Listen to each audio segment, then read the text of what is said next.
You've read the news, not today, oh boy, but you've read the news that Apple is going to stop supporting iTunes come fall when they introduce the latest operating system, Catalina.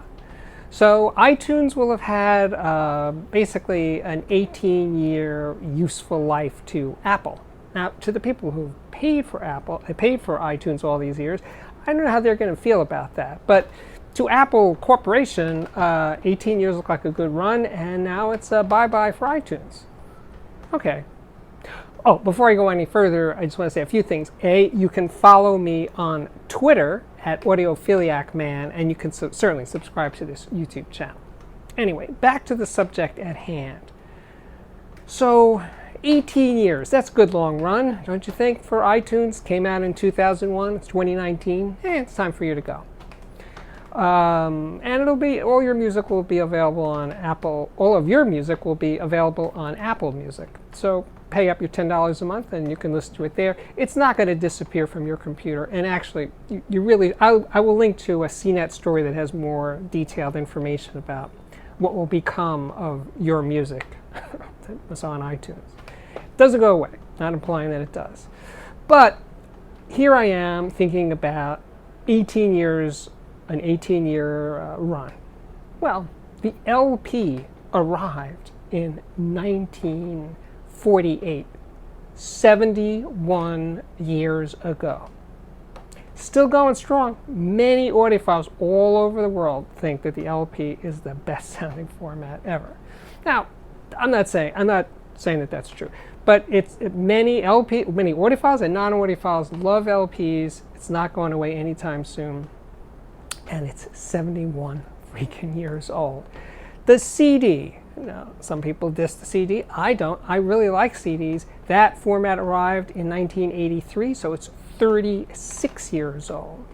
Not going away anytime soon. So it's funny that the shiny new 21st century format, iTunes, is the first one to keel over, while the old guys keep on keeping on. I wonder why. Anyway, but physical formats like LPs, you buy it, you own it. And short of it being stolen from you or your house burning down, it's theirs and nobody can take it away from you. No corporation can say, LPs, we're going to... No, it's not possible, right? CDs, same thing. You bought it. You bought the Michael Jackson Thriller in 1983 and you still got that CD? Actually, it probably sounds better than the CDs that were pressed later. It's theirs. It's not going anywhere, right? Physical format, you have that sense of actual ownership. When you buy a download, it's not yours. You don't own it.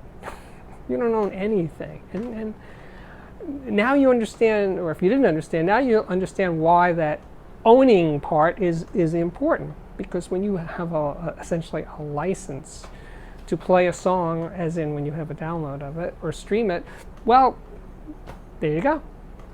It's there. Suddenly, it's not there. Now again, I will link to that CNET article that describes the details of all of this in more detail. But I have LPs that I literally bought as a teenager. Not all of them, but many of the LPs I bought as a teenager, I still play. I still enjoy that music. A lot of the LPs I bought as a teenager, I gave away or sold years ago because I didn't care about them anymore. But the ones that remain, and there's probably close to 1,000 of them because I own a lot of LPs. Let's say 500 of them that I bought as a kid, I still like. They're not going anywhere. I'll have them till I drop dead because they're meaningful to me. And they bring back memories of how I came upon that music and where I was and who I was with and all that stuff. Physical media has baggage in the good sense. There's connections that you have with physical music. You look at a record and you see a little coffee stain on it. And say, oh yeah, my friend Jack, he spilled. Yeah, it has all that stuff. It comes flooding back every time you pick up that LP.